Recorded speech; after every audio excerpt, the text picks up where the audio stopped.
You're invited to a unique opportunity to travel through South America without ever leaving New York City. Join us on Monday, May 6th, 2024 at City Winery for an exclusive wine tasting event with authentic food and live music. You'll have the chance to taste wines from nearly 40 of the best wineries in South America, all serving 90-plus points wines. Explore the flavors of Argentina, Chile, Uruguay, and beyond in one unforgettable evening. Don't miss out on this incredible experience. Book your tickets now and get ready to savor the flavors of South America. Use promo code WeSip10 to get 10% off at wineenthusiast.com/events/sip.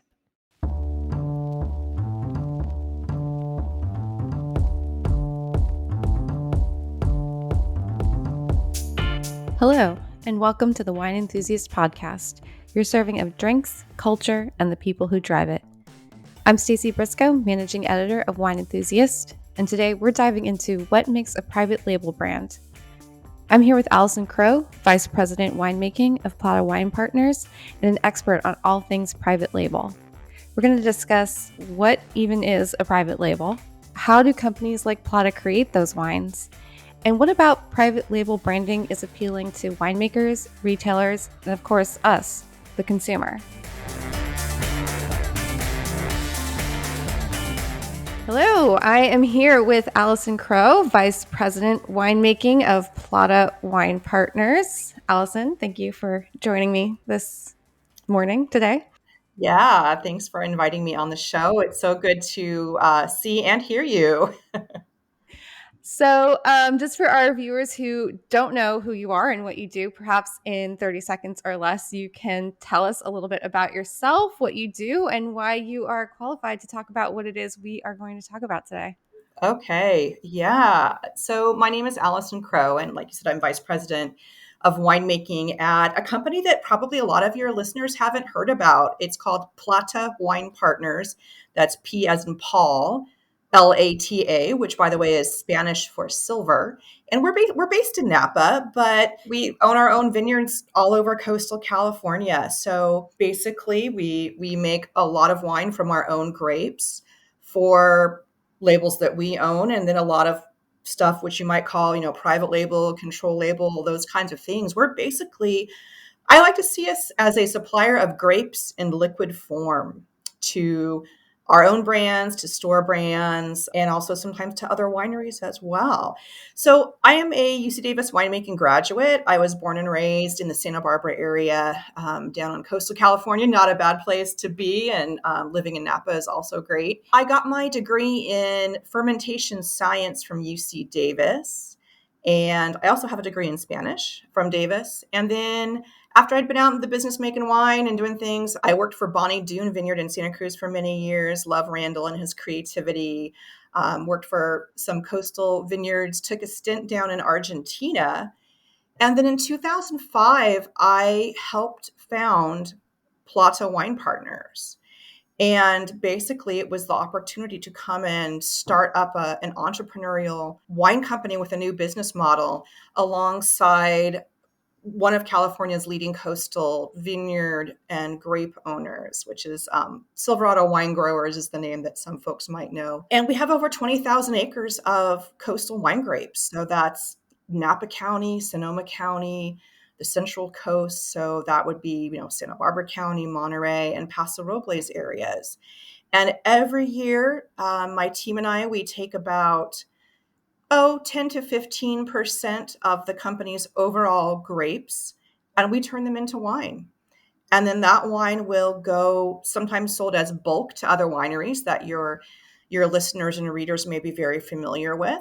And then sometimes they will hit the bottle for various national retailers where our wines will be on the shelves in their stores nationwide. So yeah, we've been doing that it'll be 20 years, July of 2025, which is hard to imagine. But yeah, it's exciting. It's a new creative, different way to be a winemaker. If you had asked me when I was a UC Davis student, if this was how I would imagine, quote unquote, being a winemaker, I was said no way. Normally I think certainly young, naive winemaking students and perhaps some of the general public, they envision if you were a winemaker, you You operate out of one very cute Instagrammable winery, perhaps in, Napa Valley on Highway 29 or down in Paso Robles on the west side of Highway 46. And all of your vineyards are there. You make the wine there, you bottle the wine there.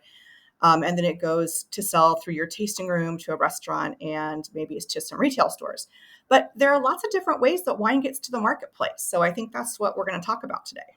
Yeah, absolutely. So thank you for all of that. And I guess what I want to start with is in terms of those private label brands, those ones that you are creating for the retailers. Can Uh-huh. you just give us a definition of what it means to be a private label wine, how that differs from an own label, a third party Mhm. label, and all the different types of labels that are out there. Sure. I'm sure, like you said, there are definitely brands that we've seen out there, and maybe we haven't even recognized that they're private labels. Like I can think of a few under Plata that you recently acquired that I didn't even realize were private labels before I read that press release. So yeah, if you could just kind of steer us in that right direction.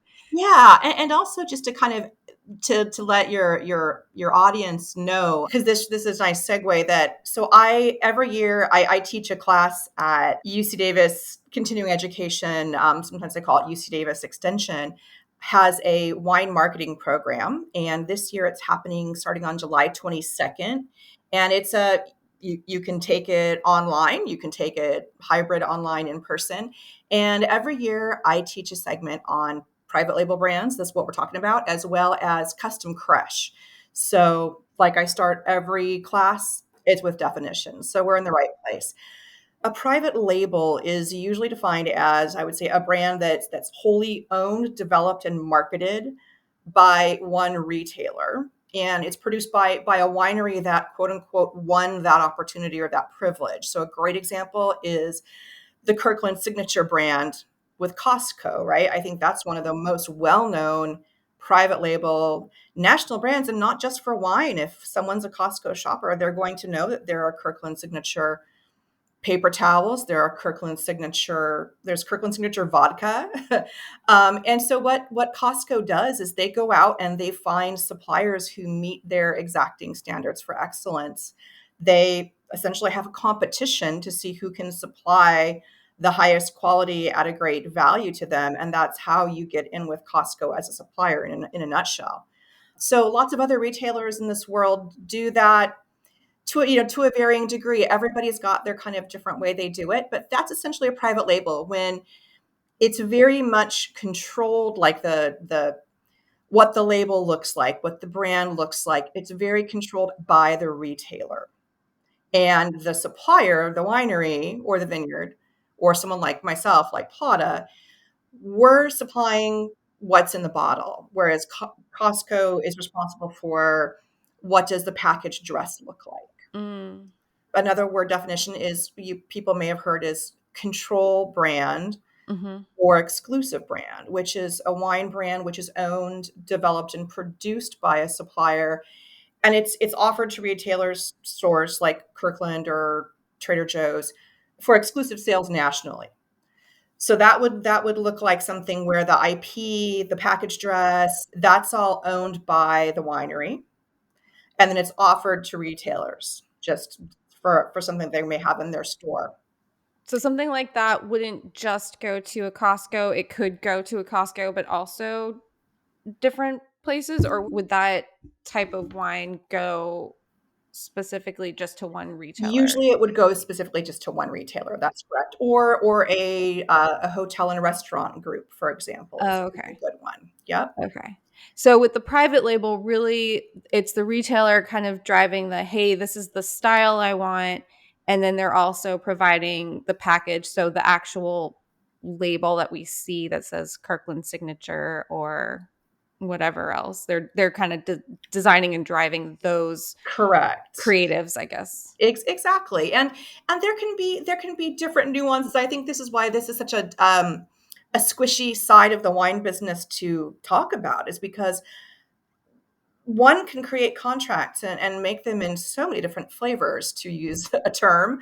at Plata, I can own the brand IP and the website and all the stuff, and then have it go exclusively somewhere else, or I can have a brand and an IP, and let's say I've got a retail chain that only operates on the West Coast. And what that allows me to do is then to sell that product where I own the IP and the website and, of course, the juice in the bottle.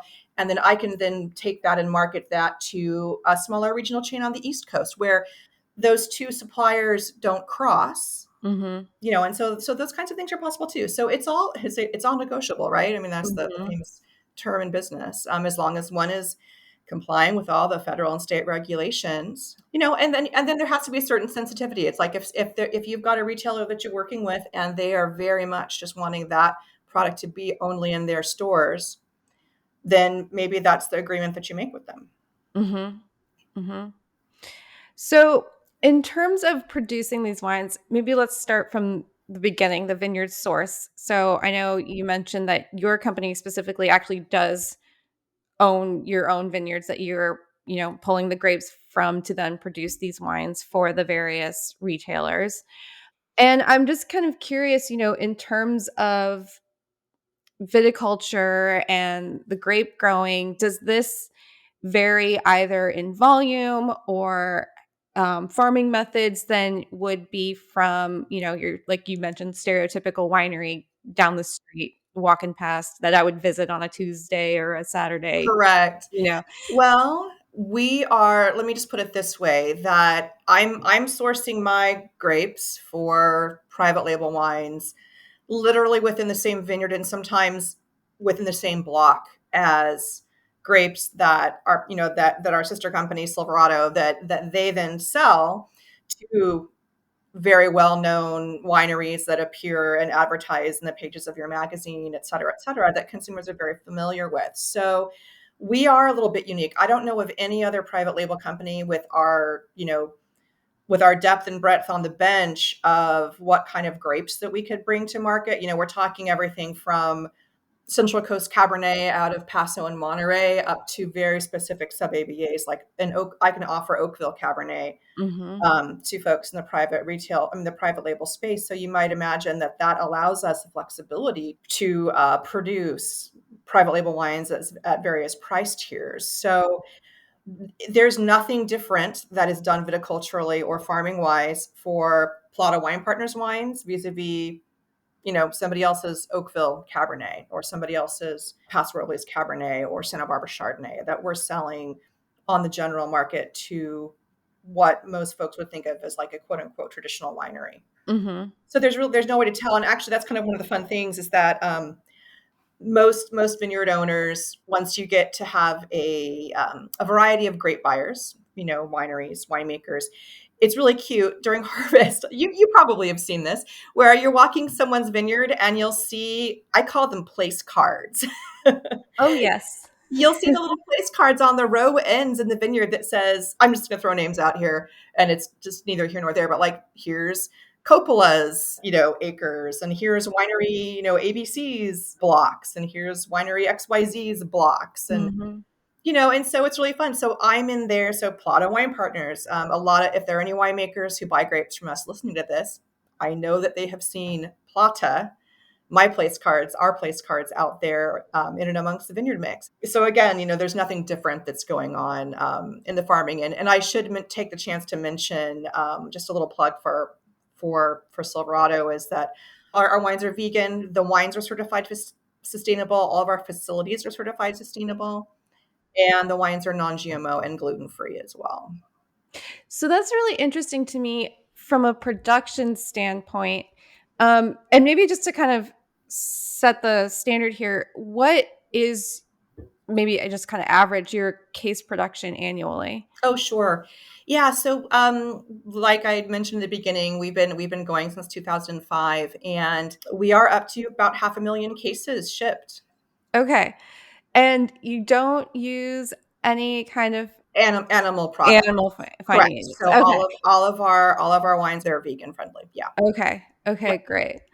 All right. So we talked about our grape sourcing, and if you're producing about 500,000 is your case production.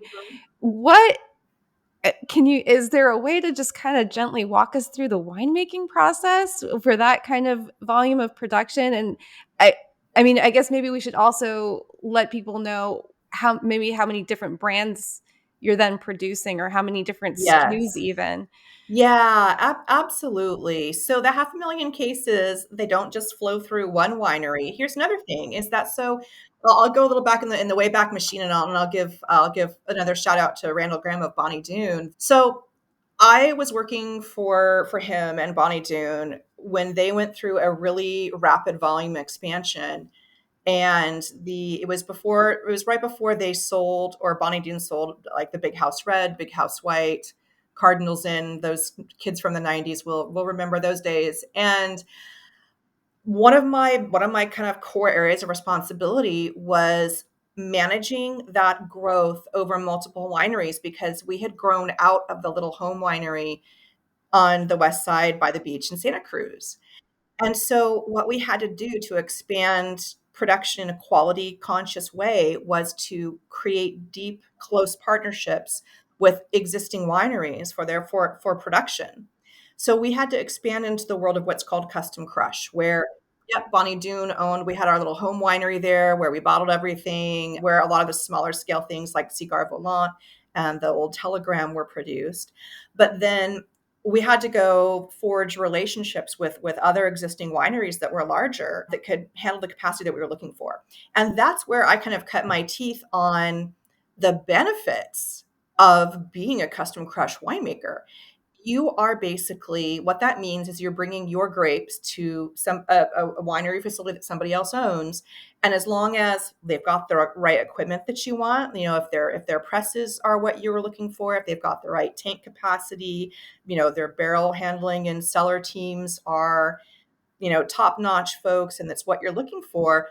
And if you can create a good relationship with that winery's team and their winemakers, you can produce wines just as good, if not better than, quote unquote, your own home cellar. That may seem weird, but here's the deal. I always believe that I can afford to travel because the grapes should not have to travel. And basically, a grape is a very perishable thing. And the moment that you pick a grape, the quality starts to deteriorate. So one of the Plata mantras, and I think it's a key part of our quality, is that we minimize the shipping distance between the vineyard and where it gets crushed. So currently, Plata, we operate out of a network of, and it depends on what we're crushing and the different programs we're doing, but anywhere from between like 9 to a dozen different wineries around the state. Oh, wow. Okay. Currently, at this moment, after almost 20 years, Plata doesn't. We don't own our own winery. We don't have a tasting room. And from a business model point of view, I like to keep it that way. One thing I didn't mention is I went back to UC Davis in 2010 and I got my MBA. Mm-hmm. I thought it would be good to go and get a better handle on, business things in general. So if you can keep your overhead low, you can offer your products at a more competitive price. And that Mm. can be a distinct advantage. And so that helps fuel the pricing that we can offer in the private label world. But it really allows me to specialize. So custom crush can be a wonderful tool for anybody. And in fact, I think people might be surprised to learn how many what I'll call traditional wine brands operate out of multiple facilities and actually are custom crush customers themselves. We Mm-hmm. all we all run into each other all over the same places all over the state, but it's not a bad thing, and it doesn't mean a lack of control. If you've got the people there, if you're on top of it, it can make for better winemaking. Because here's a little California practical tip, and I'll try to illustrate this for folks who don't live here. But I think most people know where San Francisco is, Bay Area, Silicon Valley. That is just a tangled web of freeways and traffic, right? So you can imagine if I'm picking my Paso Robles Cabernet or my Santa Barbara Pinot Noir, having to help me, a good 6 hours south of Napa. And if my winery is in Napa and I'm like forcing all of my grapes to come to me and be processed in Napa where I live because selfishly I don't want to travel, that is really inviting your grapes to be stuck on a truck in the middle of rush hour traffic somewhere. Yeah. And that's That's not a happy place for grapes to be. That's not a happy place for me to be. I don't think the grapes would be very happy either. Right, right. I've done that commute. Yeah, we all have, right? And so we take that out of the quality equation by having a huge, wonderful core of our business, of our crushing and storing and blending being based where the grapes grow. We make the wines where the grapes grow. That's really the bottom line. So I work with wineries here on the North Coast in Napa and Sonoma counties. We're partnering with wineries down in Monterey County, in the Paso Robles area. And that just, I mean, not only does it reduce the carbon footprint of our products, it keeps the quality super high. So custom crushing can be a wonderful, wonderful tool. And again, not just for folks who are doing negociant, private label, things like this. It's really, like I said, you'd be surprised how many, it's just kind of a great way to solve a lot of problems, I guess I could say. Mhm.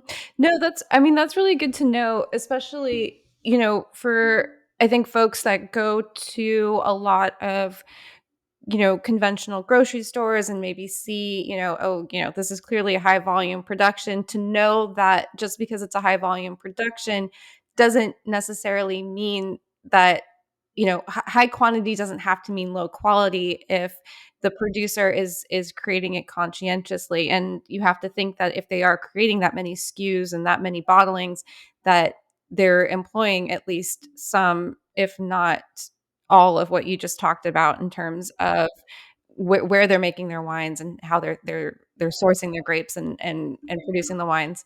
Yeah, yeah, exactly. I mean, we do have to be cognizant of, not always vilifying size, like you say, and just because you're large. So yes, my winemaking, my 500,000 cases, it's developed and spread out over sometimes up to a dozen different wineries around the state. It's a lot to juggle for my team, but we're producing over about 130 different labels for a wide range of customers. So all that wine, 500,000 cases sounds huge, but it's not like it's just two SKUs. So, I've got a lot of little small baby projects, and, you know, everything from like roughly 1,000 cases of really high quality Susquehanna Mountain, Napa Valley Sauvignon Blanc to, some really small Oakville Cabernet SKUs. And then, yes, certainly one of our largest programs it's a Chardonnay called Buttercream Chardonnay, and it's in Total Wine and More. And I just learned that that's like their store's biggest selling Chardonnay SKU. Oh, wow. So I was like, wow, that's a big deal. Yeah, that is a big deal, actually. Yeah. It's like, oh, one of our little baby wines has grown up. Total wine recognition. Awesome. Yeah, so and it's been and that's when you have a SKU like that taking off in a store, it's really organic pull through growth because buttercream, for example, started out as a very small SKU that we made in partnership with Total. And they're like, oh yeah, let's just, give us a Chardonnay. And if you've tasted it, it's not necessarily, super buttery oaky. In fact, I made it to be very balanced. It's a Chardonnay that I love to drink. And it's just proved immensely popular with people. Kind of going back to that producer retailer relationship, there Mhm. is kind of room for growth, I guess is how I was going to say it. Like if the Yes. SKU does well, they can invest more. I mean, assuming you have The the grapes to grapes supply it. to produce the wine. Right. So it just kind of you can take the relationship, I guess, to the next level in terms of, you Right. know, I look at it this way, look at it as an opportunity to try new flavors, try launching new items, make a new blend. If it proves popular, you've learned something. Not only have you got something that's selling well with a single retailer, that might offer you and your team some clues as to things that you might be nice and might launch nationwide. So look at it as a little bit of an R&D opportunity as well. That's interesting. I never thought about that because I was gonna ask about, oh, what would be the benefit of a winery entering this kind of relationship, but you can Yeah. almost use it as a test space. Absolutely, and that's one of the things that I really have fun with, working and being a winemaker in this way is that, I get to kind of we get to play. We get to say, okay, well, let's try 500 cases of this over here and see how it does. And yeah, it can be a way to kind of experiment. Now, it's interesting. I think that's We should bring in some stats about the overall private label market in the US. Mhm. It's difficult to get a handle on what percentage of the US wine market is private label. I'm confident that it's over 10%, but I think it's probably between 10 and 15%. That would mean that, okay, everyone should also remember that some retailers do very little private label, Mhm. some do a lot. Mhm. Like Costco, Kirkland Signature, everybody knows that. They do a lot. And a lot of this stuff doesn't hit the Nielsen. So this is why it's really difficult for us to wrap our arms around it. It's, everyone's quite certain that, and also just because I think there's been a longer legacy and history of this in the UK, in Europe, has a much higher percentage than the US of private label saturation. So yes, there is still quite a bit of upside in this space. Private label beverage. I think if you look at all beverage category, not just wine, not just alcohol, but like all beverages, water, juice, etc. In the US market, I just read a stat that 11% of unit volume was private label in 2023. I also read, interestingly, that it seems like like younger consumers, Gen Zs, are kind of like a lot more open to private labels. It seems. I do have to say, I think, since I have been doing this for almost 20 years, that I believe that retailers and suppliers have gotten a lot more sophisticated at doing the private label offering. I mean, 50 years ago, a private label would literally probably have been like a white background with a black lettering that said beer. um, and now I think that where I really believe the private label, opportunity is for retailers, is that they know their customers best. They know where the white space is in their shelf sets. They know what their region and their consumer likes to buy. So then if they've got the talent on their buying team, they can go out and find that product that's going to fill that white space. And bring it to market in a compelling, attractive, and delicious way. I mean, there's no reason why a private label or a control brand and exclusive can't live, breathe, and operate just like any other brand. It's a wine. That's really interesting because I never thought about, the retailer's involvement in that way. And that's a great point. Again, just thinking about grocery shopping, I guess, just Yeah. being aware that private labels actually might be more to my liking, or, to someone's liking, because they have that insight into, demographics and Yeah. what's selling well. So that's, and not to mention the added, like you talked about, cost efficiency in terms of the production being Mhm. passed on to the customer. Since we talked about all the positives, I'm wondering, would there be, and I'm about to get a little kind of business minded here, but would there be any drawbacks for a winery to enter into this kind of relationship with a retailer? Like, maybe Sure. things to think about before Yep. doing that. Yeah. Yeah. So I would say one of the most important things to think about before considering supplying a private label buyer, like a retailer, a restaurant group, who is on the hook for the inventory? Mm, Will they give you a purchase order? Will they give you a PO or a contract? Sometimes they won't. Sometimes you do have to take a risk with that seller. So make sure if you're going to be a supplier to private label buyers, vet your customers really, really well, because the worst thing is to get stuck with, 20,000 cases of something that someone told you they were going to buy and then they turn around and don't buy it. mhm, So mhm. that's one of the reasons not to do it. Or if you can't get a favorable terms of a contract, then I wouldn't do it. Another is who is responsible for the marketing. Usually with the retailers, they've got enough incentive to make sure that these products are flowing through their channels. So very often they will do all of that. But are they going to ask you as the supplier, do you have to create a website and branding for this brand? Oh yeah. Mhm. Detail to ask about. Mhm. And then also something that is kind of interesting. Think about how will and this is probably pretty rare, but it could happen. I could see it, that if you produce something that is for this channel, will it cannibalize your other sales in other channels? and what are the, potential risks there. Like if you create something that runs away and is super successful here, and then you've got to grow it, and then all of a sudden you've got to pull away vineyard supply from something that's maybe in your DTC channel that is also really profitable. So it's nuanced, right? You've got to kind of think about it Sure. from all these angles. Yeah, no, I mean, and that's good to know because, I was just thinking, we were talking about all the positives. So then, I Yeah, can see people thinking like, well, why doesn't every winery do this? So right.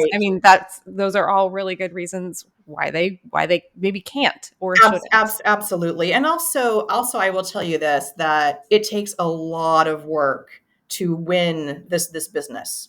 You have to have a winemaking team that's got the time to take away from your core brands to work on these projects, and not a lot of companies have that. And so, that's why, Plata is very different, and that this is all that we do.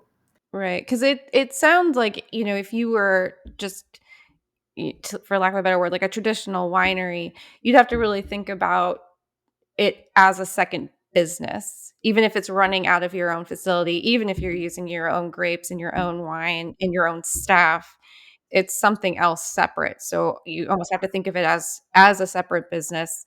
Not to mention that you are also accountable to somebody outside of your business, which probably throws in, the relationship component to it as well. Yeah, yeah, absolutely. So the private label world, it's not for everybody, nor should it be.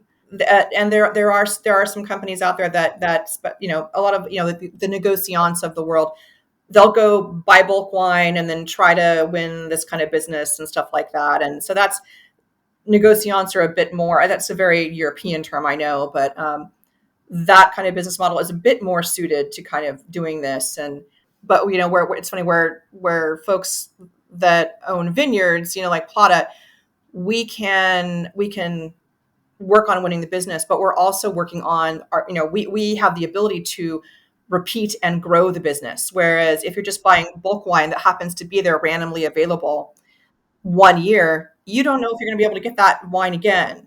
Hmm. And so that's another thing, is that typically when retailers, they want to build business with this stuff, that they're going to be hesitant to work with somebody, or more hesitant to work with somebody who can't repeat the same wine year over year. Sure. If you're just buying on the spot market, extra juice or Yep. things like that. Yeah. Yeah, exactly. So, just kind of closing the loop in terms of production of your private labels. So, we talked about the Custom Crush as the facility for creating the actual wines.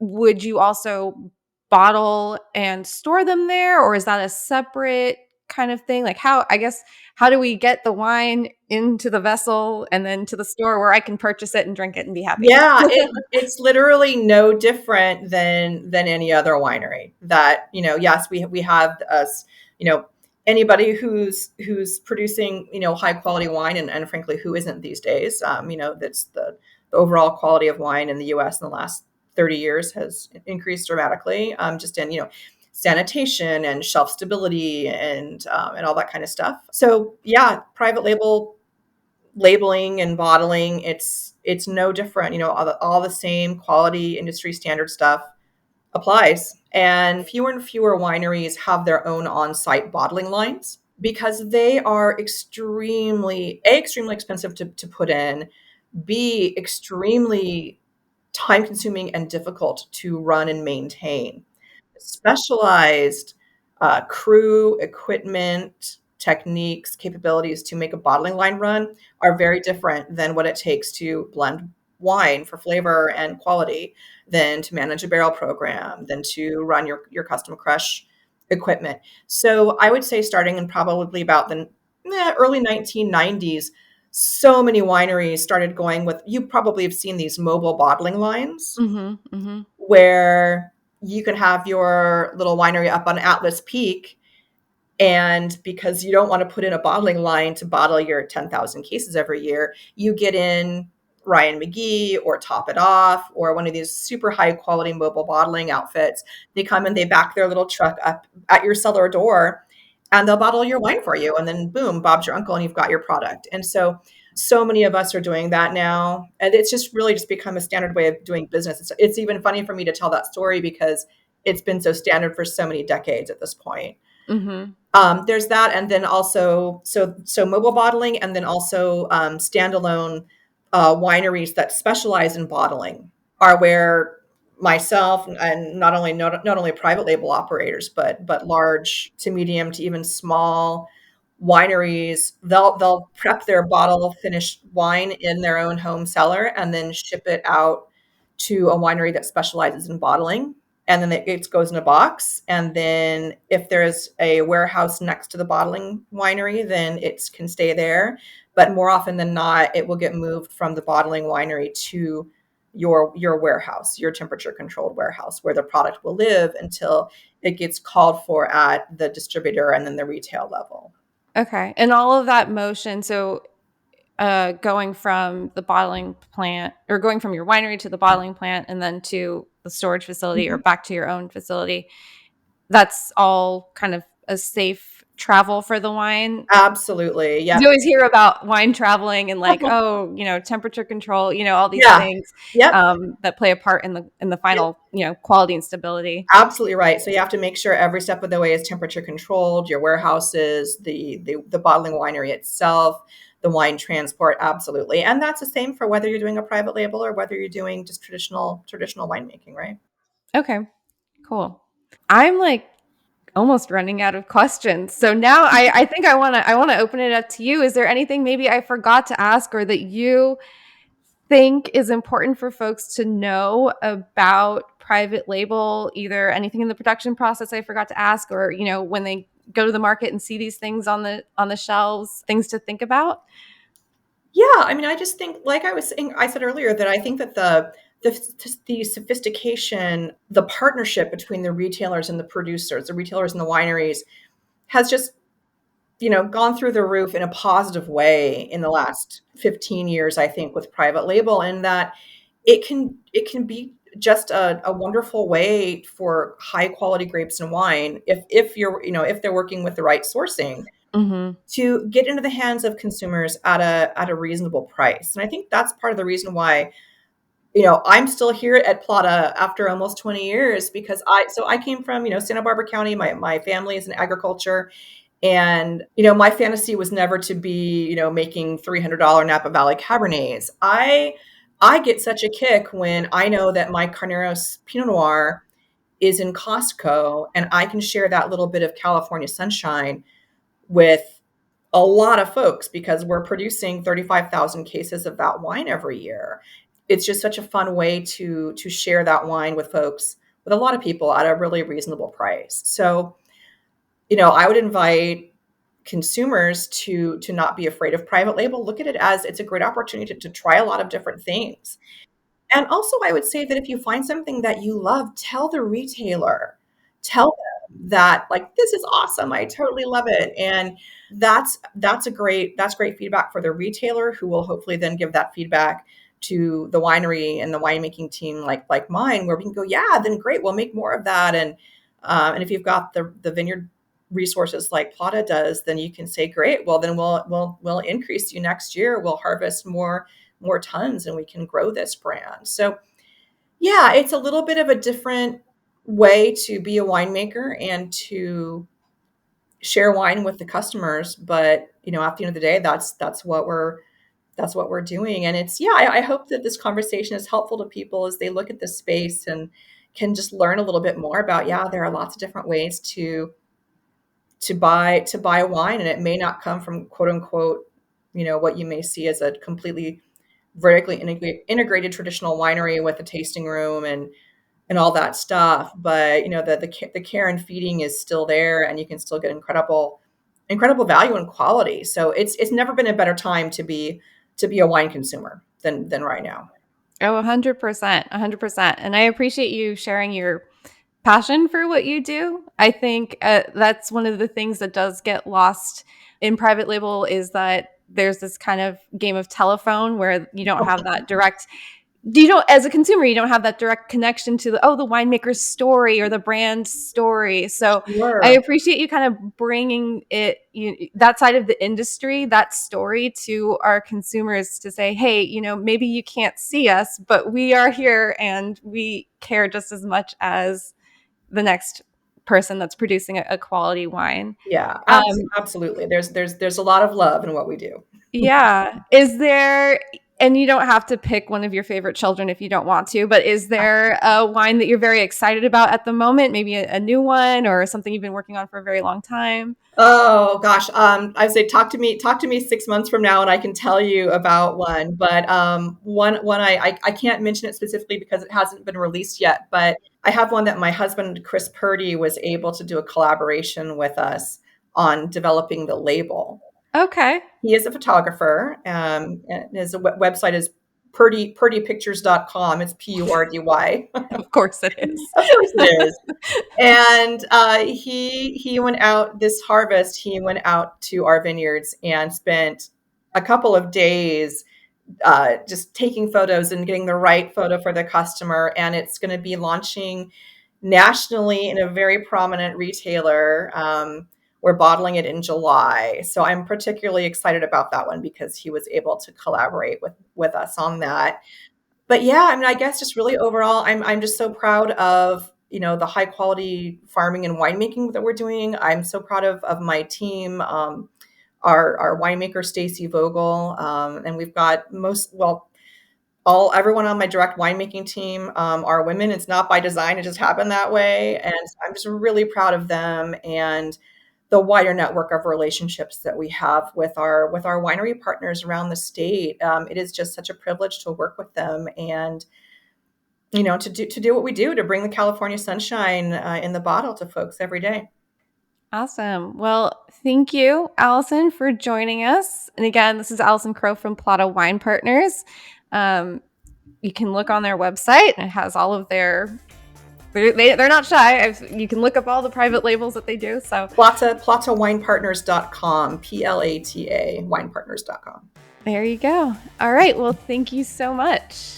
All right, Stacey, it was so great. So great to talk to you.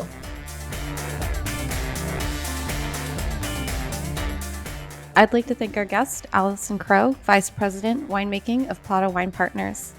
I think after that conversation, we've all learned a lot more about what goes into those private label brands we see on the shelves. Maybe this will influence your next purchase. What are your thoughts on private label wines? Are there any outstanding questions you'd like to have answered? Join the conversation. You can email us at podcast@wineenthusiast.net. Did you enjoy today's podcast? Show us some love. Subscribe to the Wine Enthusiast podcast on Apple, Google, Spotify, or anywhere you listen to your favorite casts. And don't forget to visit wineenthusiast.com/podcast for more episodes and transcripts. I've been Stacey Briscoe, Managing Editor of Wine Enthusiast Magazine. Thanks for listening.